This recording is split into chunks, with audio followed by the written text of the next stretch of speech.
All right, when I'm slicing, I'm going to lift up slightly just to kind of avoid the face. And then I want to come down. My blade's always down the hair shaft, okay? So, and I don't come past my fingers. That's something that I see a lot of people make mistakes with. That's not what I'm doing. I'm kind of keeping that blade down. It doesn't really come back up past and like do this motion, right? That's kind of old school. What we're doing is kind of lifting up for elevation and softness and to protect the face, getting away from the face, and then I put my fingers on the cheekbone or whatever I need to put them on, just to protect that face. And then just elevating for softness. So if I'm staying closer to shape fall, then I'm probably the thicker I'm gonna keep that exterior line. Now I could just like texture, texture, texture, texture, and then that's no longer true. So just as a general rule, I want to stay closer to shapefall if I want to keep more weight.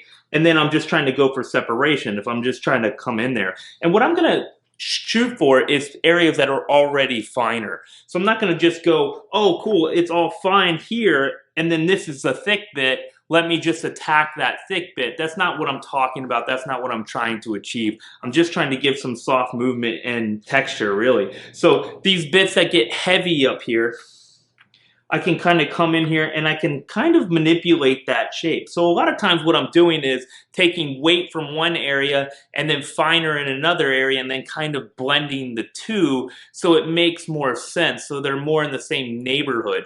So if the hair was super thick in the back and then finer up front, I would actually slice through the back to kind of make it blend a little better. So you didn't have like a mullet feel on a shape. So it takes some practice, it takes some experience, but that's what's going on. And then once I establish that exterior line with my slicing, then I'm going to go into the meat, the middle of that, and I can just kind of add separation. So also too, I can kind of manipulate this in any direction I want and then just kind of work. So when you're first learning, you might want to just stay in one area and just hit it a bunch until it's where you want, and then I can kind of slide my grip hand and just continue that separation in that area.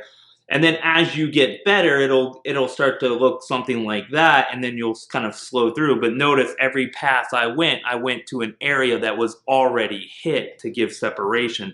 And then you might want to lift up those two sections together and do just one blending pass, especially if you cut out a lot, and just kind of working with their natural texture. So if it was heavy in a certain area, I might pick that area back up and then hit that area. So all up to you, all up to your visual eye, but generally speaking, we're just gonna follow that forward graduation with the same sectioning patterns that we put in it and just add some separation. So until you really develop the eye with all of this weight manipulation, what you should be really thinking about is you wanna establish like a nice exterior, a nice shape fall, right, to the shape of the haircut that you're trying to achieve. And then you're just adding some separation for movement. Just think about it like that until you can start to manipulate weights and you know what you're going to achieve and you know you're not going to miss when you hit an area. Just keep practicing that and working on it. And then one of the things that I always do, especially in that forward graduation, is I always do a pass and just kind of strengthen back up, because the whole goal isn't to have a bunch of little tiny fish hooks in that. So just a little word of expertise there. And just keep playing with that technique until you have a firm grasp of it.